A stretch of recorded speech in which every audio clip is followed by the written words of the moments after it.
Bismillahirrahmanirrahim.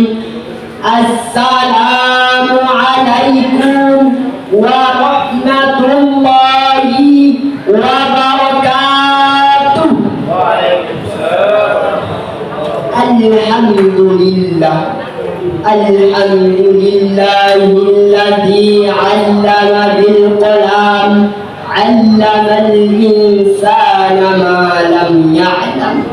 Wassalatu wassalamu ala asrafil anbiya'i wal mursalin sayyidina wa maulana Muhammad wa ala alihi wa sahbihi ajma'in, amma ba'd. Sebagai hamba yang beriman, marilah kita tundukkan kepala seraya memanjatkan puji dan syukur kehadirat Allah Subhanahu wa ta'ala, karena atas limpahan rahmat dan kasih sayangnya sehingga kita dapat hadir di arena musabaqah syar'il Quran tingkat Kabupaten Bima tahun 2025. Seiring dengan itu, salawat dan salam kita kirimkan pada junjungan alam Nabi besar Nabi Muhammad sallallahu alaihi wasallam, Nabi penerima wahyu, sumber ilmu pengetahuan untuk membuka cakrawala berpikir bagi umat manusia. Dewan Hakim dan hadirin yang dirahmati Allah, amanat pemerintah dalam Undang-Undang Nomor 20 Tahun 2003 tentang pendidikan menitik beratkan bahwa tujuan pendidikan nasional adalah untuk meningkatkan kualitas sumber daya manusia, baik dari segi spiritual maupun lahiriah. Namun pengaruh globalisasi dan informasi masa kini telah mengikis iman generasi muda dan remaja kita. Setiap hari kita disuguhi oleh informasi yang langsung masuk ke bilik-bilik rumah kita, baik melalui media radio, televisi maupun internet, sehingga generasi bangsa ini hanya menggandrungi hal-hal yang bersifat telah dari perkembangan teknologi dan melupakan tugas utamanya sebagai generasi pembangun pelanjut cita-cita bangsa. Tentu yang dimaksudkan adalah tidak meninggalkan generasi yang lemah dalam berbagai aspeknya, antara lain tidak meninggalkan generasi yang lemah ilmu pengetahuannya, tidak meninggalkan generasi yang lemah life skillnya, tidak meninggalkan generasi yang lemah ekonominya, dan yang lebih penting lagi adalah kita tidak meninggalkan generasi yang lemah imannya.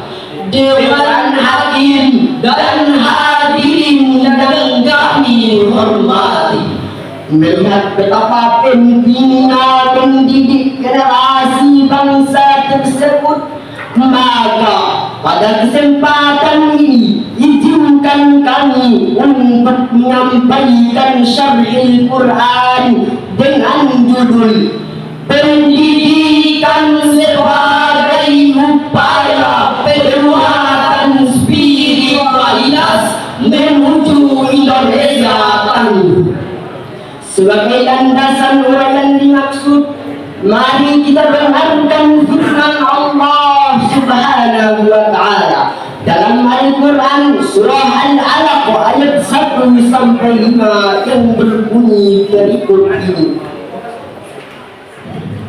A'udzu billahi minasyaitonir rajim.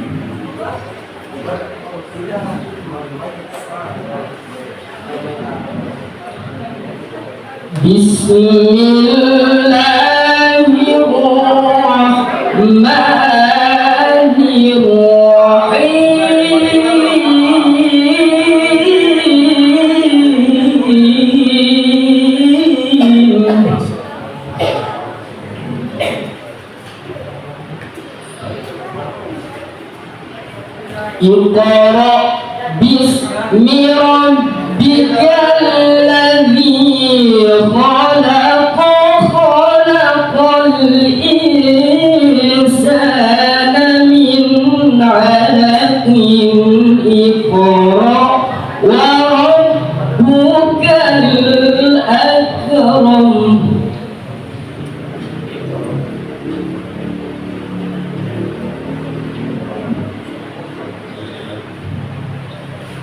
Alladzi 'allama bil qalami 'allamal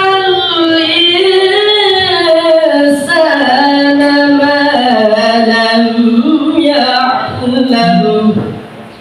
Aku berlindung kepada Allah dari godaan setan yang terkutuk dengan menyebut nama Allah yang Maha Pengasih lagi Maha Penyayang.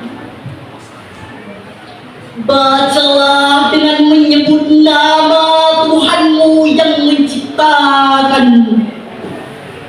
Dia telah menciptakan manusia dari segumpal darah. Bacalah, dan Tuhanmu lah yang Maha Pemurah, yang mengajar manusia dengan perantaran kalam. Dia mengajarkan manusia apa yang tidak diketahuinya.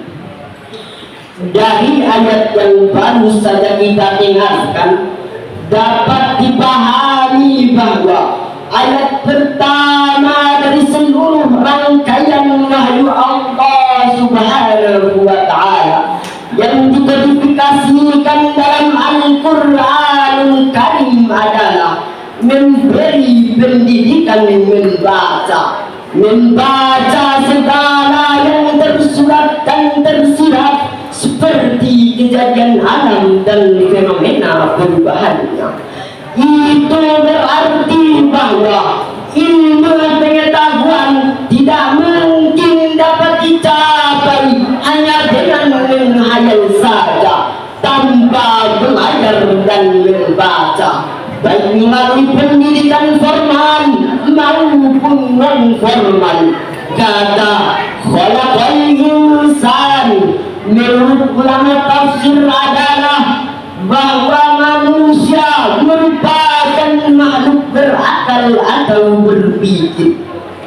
Berkaitan dengan masalah ini, Hasan Al-Basri rahimahullah pernah berkata, sekiranya tidak ada ilmu pengetahuan, niscaya semua manusia akan menjadi seperti binatang.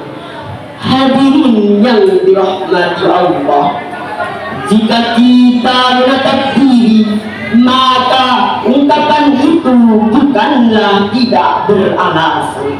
Karena dengan ilmu pengetahuanlah kita dapat membedakan mana yang baik dan mana yang buruk. Dengan ilmu pengetahuan kita dapat memilah mana yang haram dan mana yang halal. Juga dengan ilmu pengetahuan kita bisa membedakan mana milik orang lain dan mana kepunyaan sendiri. Senadalah dengan apa yang dikatakan Albert Einstein, religion without science is play and science dan Islam. Artinya agama tanpa ilmu adalah buta, dan ilmu tanpa agama adalah lumpuh. Adalah sebuah keistimewaan bagi kita umat manusia. Ditempatkanlah otak di atas kepala yang setiap saat dijunjung tinggi dan ditinggikan bantalnya jika mau tidur, tanpa disadari bahwa kita menghormati dan menjaga kita yang merekam hadir sebuah informasi, baik yang datang dari hubungan vertikal dengan algoritma maupun hubungan horizontal dengan sesama insan. Itu semua tujuan Allah Subhanahu wa Ta'ala tidak lain adalah mempersiapkan kita umat manusia menjadi khalifah fil ardi. Seorang khalifah yang arif dan bijaksana harus memiliki ilmu pengetahuan yang dibarengi iman yang kental. Hadirin yang dirahmati Allah, untuk menciptakan kualitas sumber daya manusia yang berkualitas itu tentu diawali dengan membaca, belajar dan bersabar.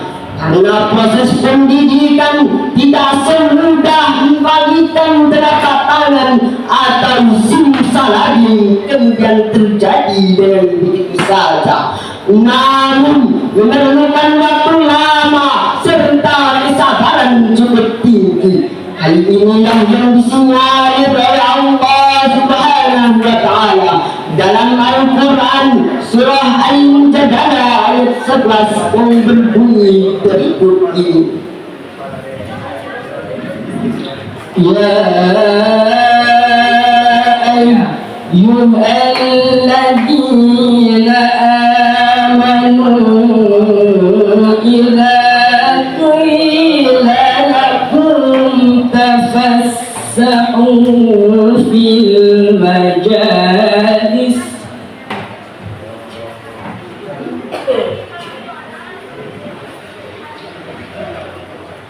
idza qila lakum tafassahu fil majalis fafsahu yafsahillahu lakum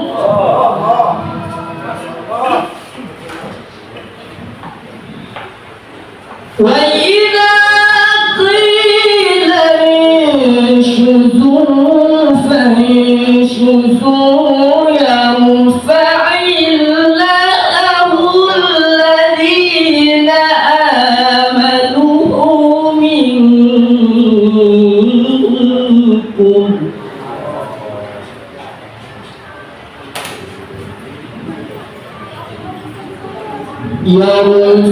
yarfa'illahu alladhina amanu minkum walladhina utul ilma darajat.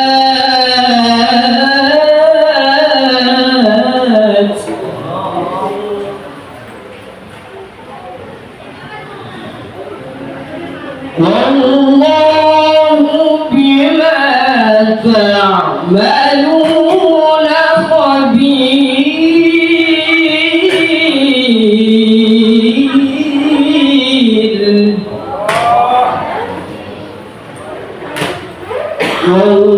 Wallahu bima ta'maluna khabir.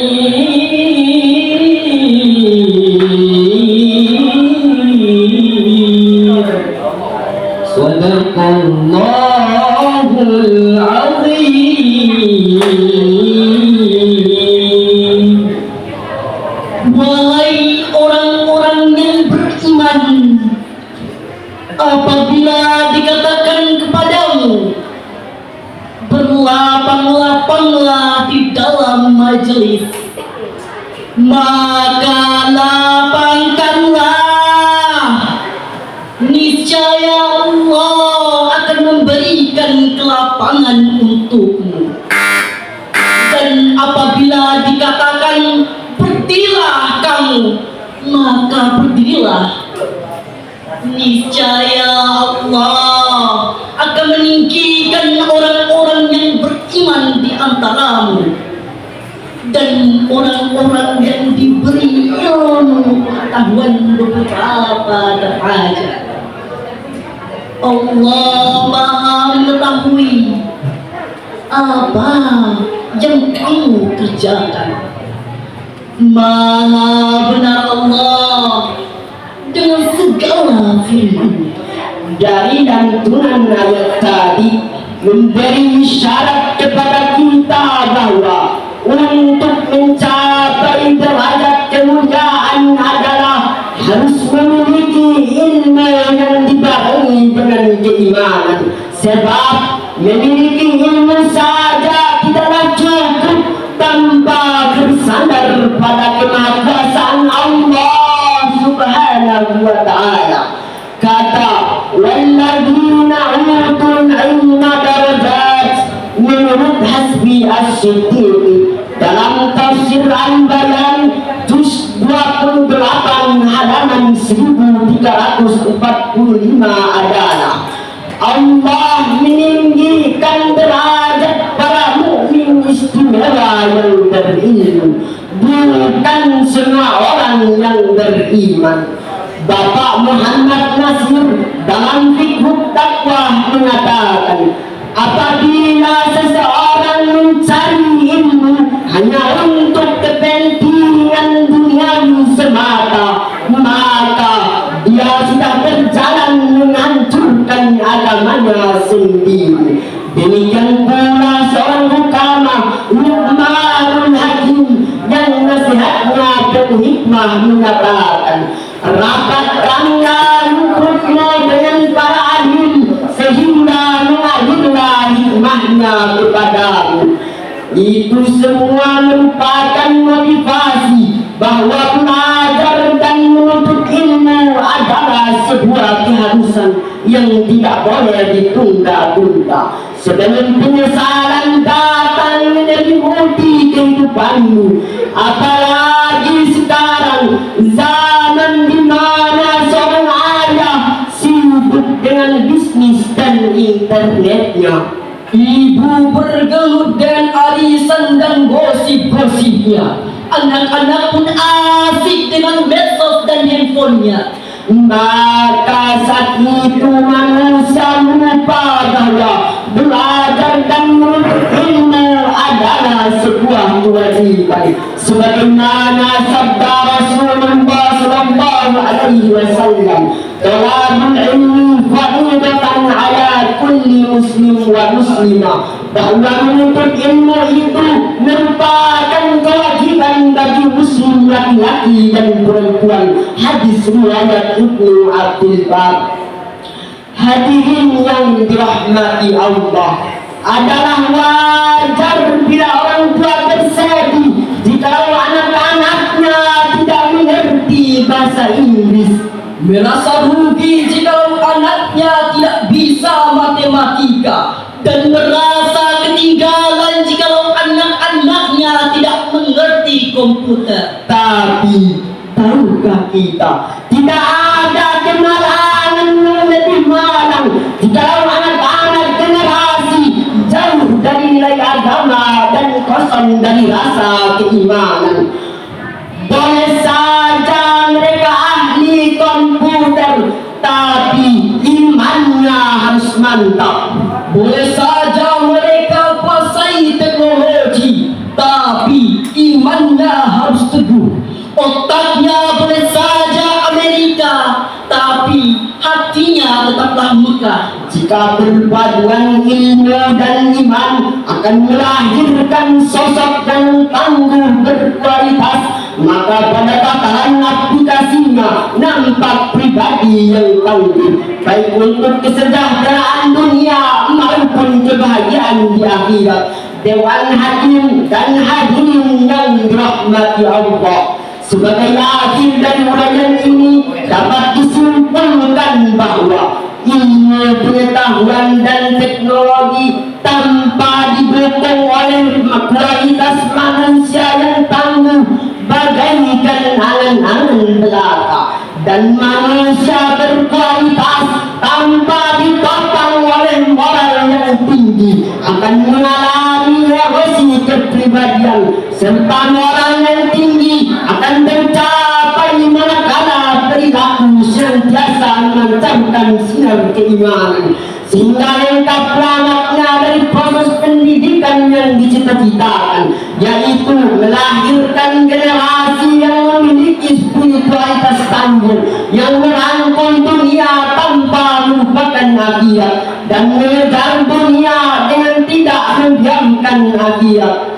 Demikian uraian yang dapat kami sampaikan, lebih dan kurangnya kami mohon maaf. Billahi fi sabilillah, fastabiqul khairat,